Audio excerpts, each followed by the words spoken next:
Friends, मी आहे निर्जा आणि मी पुन्हा एकदा तुमचं माझ्या चॅनलवरती मनापासून स्वागत करते। आज मी तुम्हाला ॲक्च्युली मी नाही तर माझी डॉटर तुम्हाला एक रेसिपी दाखवणार आहे, अगदी इन्स्टंट अशी होणारी। याला आंब्याचं रायतं असं म्हणतात आमच्या इथे तरी, तर किंवा कैरीचं रायतं असं म्हणतात। तर ती तुम्हाला आज दाखवणार आहे रेसिपी। तिला तिच्या आत्तेने शिकवली होती ही। सो आपण त्या रेसिपीला स्टार्ट करण्याआधी त्याच्यासाठी काय काय साहित्य लागतं ते बघून घेऊया। शौर्य सांग आम्हाला। हे गूळ आहे, ओके, मग आहे कैऱ्या आहे, 2 कैऱ्या घेतलेल्या, ते रफली चॉप केलेल्या आहेत, ओके, जिरं, ओके, मोहरी आणि red chili powder, turmeric, okay, हिंग, ओके आणि मीठ आणि तेल घेतलेलं आहे। ठीक आहे, चल तर आपण मग रेसिपीला सुरुवात करूया। चल तर आपण रेसिपीला स्टार्ट करूया।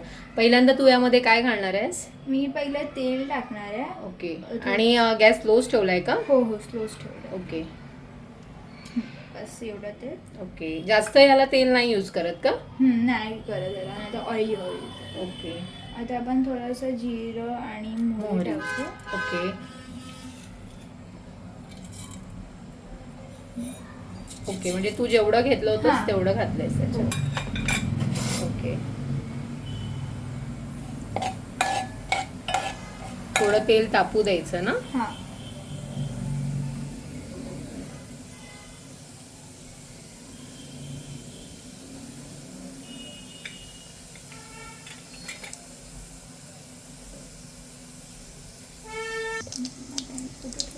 ओके, सो इकडे आपण आता काय ऍड करायचं यामध्ये? मसाले घेतलेले आहेत। ओके, सो पहिला आपण इकडे हिंग टाकूया। ते एकत्रच टाकलं तरी चालतं ना? हो हो, चालतं, तर आपण एकत्र पण टाकू शकतो। हळद आपण थोडंसंच टाकलेलं। ओके,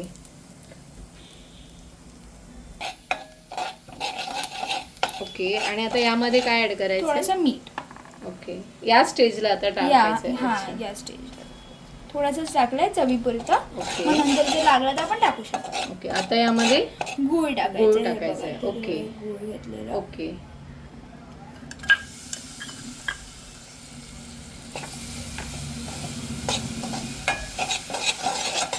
आणि तुम्ही गॅस लोच ठेवा।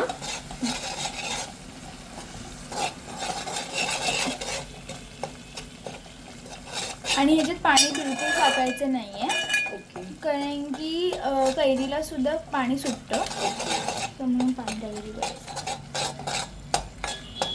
आणि कसं गुळ क्रश केल्यामुळे तो इझिली त्याच्यामध्ये मिक्स होतोय, म्हणजे मेल्ट होऊन जातोय असं। सो आता आपण कैऱ्या टाकूया।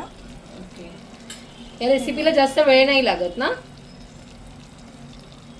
ओके, मी सगळे एकत्र आणि हे असंच रफली चॉप करून घेतलंयस? ओके,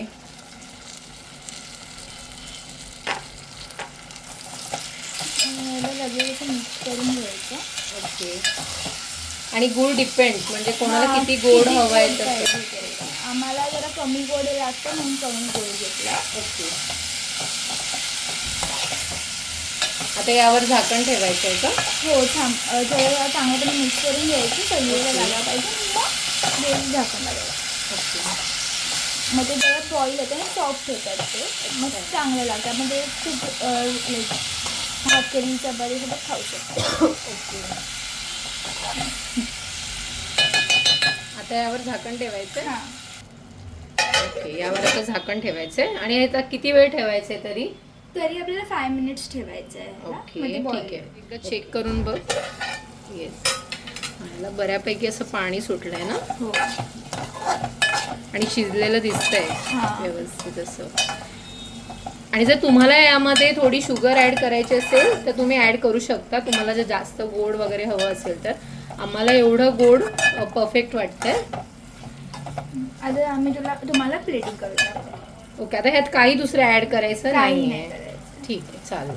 हे बघा, आपलं छान असं कैरीचं किंवा आंब्याचं रायतं तयार झालेलं आहे। माझ्या डॉटरने ही रेसिपी कशी केली हे नक्की कमेंटमध्ये सांगा। जर तुम्हाला ही रेसिपी आवडली असेल तर माझ्या चॅनलला नक्की शेअर, लाईक आणि सबस्क्राईब करा। आणि अशा नवीन नवीन आणि इन्स्टंट होणाऱ्या रेसिपी पाहण्यासाठी माझा चॅनल नेहमी पाहत राहा। चला तर आपण नेक्स्ट व्हिडिओमध्ये भेटूया, तोपर्यंत बाय बाय।